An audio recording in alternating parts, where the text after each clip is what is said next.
आपका स्वागत है इस वीडियो रिकॉर्डिंग में। देखिए, मैं इसमें बहुत सारे प्रश्नों के उत्तर दूंगा जो लोगों ने मुझसे पूछे। सबसे पहला ये है कि वो कहते हैं कि भैंस की कॉस्ट इतनी ज्यादा क्यों है। देखिए, भैंस जो है उसमें लेट मैच्योरिटी होती है, उसके हीट के साइंस जो है वो काफी क्या कहते हैं प्रोनाउंस नहीं होते हैं, उसका पता नहीं चलता है। उसमें रिपीट ब्रीडिंग भी है और वो सीजनल ब्रीडर है। उसका जेस्टेशन पीरियड भी 10 महीने होता है। तो सीजनल ब्रीडर और इसकी वजह से वो हर साल नहीं ब्याती है, वो 2-3 बार ब्याती है, फिर 2 साल का गैप कर देती है। इसलिए वो उसको ज्यादातर वो लोग रखते हैं जिनके पास चारा है और जो है भैंस का दूध निकाल लेते हैं। जो भैंस का दूध नहीं निकाल लेते और जिन पे ज्यादातर चारा नहीं है, ऐसा ये पश्चिमी उत्तर प्रदेश में काफी फेमस है। तो हर एक कोई इसे गन्ने का मगोला खिला देते हैं और उसी से ही वो पल जाती है धीरे धीरे। तो ऐसे शहर वाले लोग नहीं कर सकते। और फिर ये एक्वेटिक एनिमल है, मतलब इसके लिए फॉगर जरूरी है या इसको तालाब में जाना जरूरी है। तो इस बात को आप समझ लीजिए। दूसरा क्वेश्चन ये है कि मैट्रिसेप,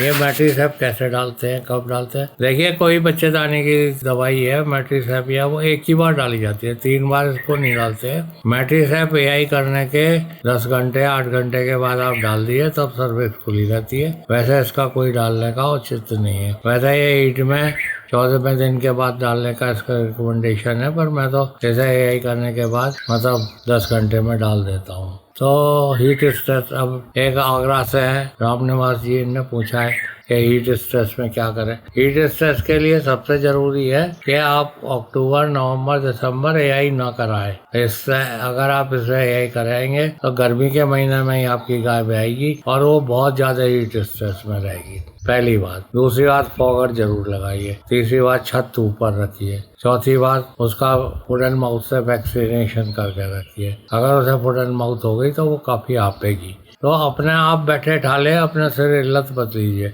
ऐसी गाय मत लीजिए जो होली के बाद जो ब्याई है।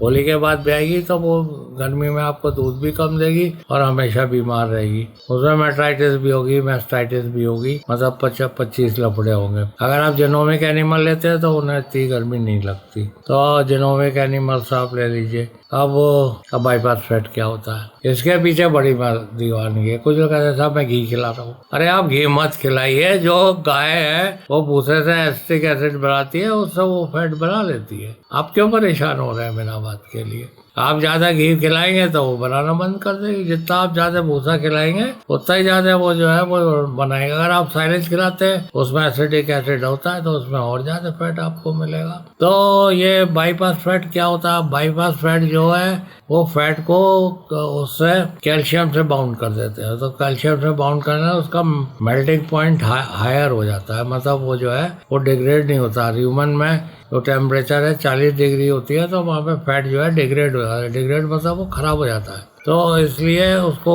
कर देते हैं। तो इस तरह 200 रुपये का 1 केजी बाईपास फैट मिलता है। आप खिलाइए 100 ग्राम करीब 20 रुपये का हो जाएगा। खिलाएंगे। गर्मी में खिलाना चाहते हैं अगर आपकी ताजी ब्याई है गाय तो भी बहुत जरूरी है। पर इसके साथ साथ अगर आप ऐसी लॉक देंगे तभी इसका असर होगा। इसके लिए आप जो है 90 313 70 154 पे संपर्क करिए। वो नंबर यहाँ दिया जा रहा है बाद में, तो उनसे आप पूछ लीजिए कि ऐसी लॉक का क्या असर है। ऐसी लॉक के बिना बाईपास फैट जो है वो काम नहीं करता। वैसे आप 100-200 ml जो है कड़वा तेल या कोई भी तेल अपने एनिमल को दे सकते हैं जिससे उसकी जुगाली करने में आसानी होगी। तो ये मैंने आपको बाईपास फैट के बारे में बता दिया और मैट्रिसेप के बारे में बता दिया कि मैट्रिसेप कैसे देते हैं। दूसरी बात है मिनरल मिक्सचर। अब मिनरल मिक्सचर के लिए लोग बड़े भ्रांति में रहते हैं। अभी हिमाचल प्रदेश से एक लेडी ने मुझे बताया कि साहब मेरे पास गाय है वो दूध नहीं देती। मैंने उन्हें मिनरल मिक्सचर दिलवाना शुरू किया तो वो उन्हें दूध में बढ़ा दिया।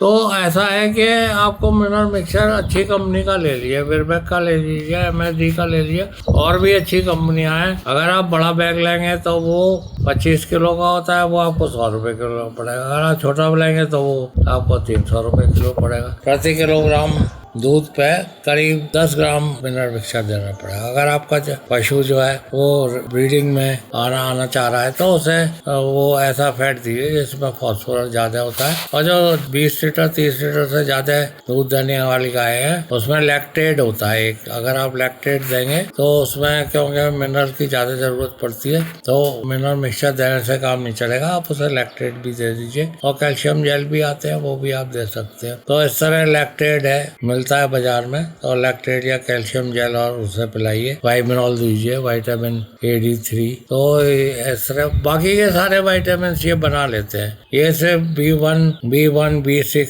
और B12 नहीं बनाते, बाकी सब बना लेते हैं। B7 जैसे कि विटामिन H कहते हैं या बायोटीन भी है, वो भी ये नहीं बनाते हैं। तो अगर आप इसकी गोली देंगे तो ये बना लेंगे। या आप पूछते साहब इसकी डोज क्या होगी? इसकी डोज जो है वो बिना दूध देते हुए जानवर में तो 10 mg होती है और दूध देते हुए जानवर में 20 mg होती है। इसके लिए आप जो है इसको वो दे दीजिए इकोटास की गोली, उसमें 10 mg पर टैबलेट होता है। तो अगर गाय दूध नहीं दे रही है तो आप एक गोली दीजिए, और दूध दे रही है तो 2 गोली दीजिए। तो ये उसके बाद हुई। अब लोग कहते हैं साहब मेरी आपने डेयरी दिखाई है।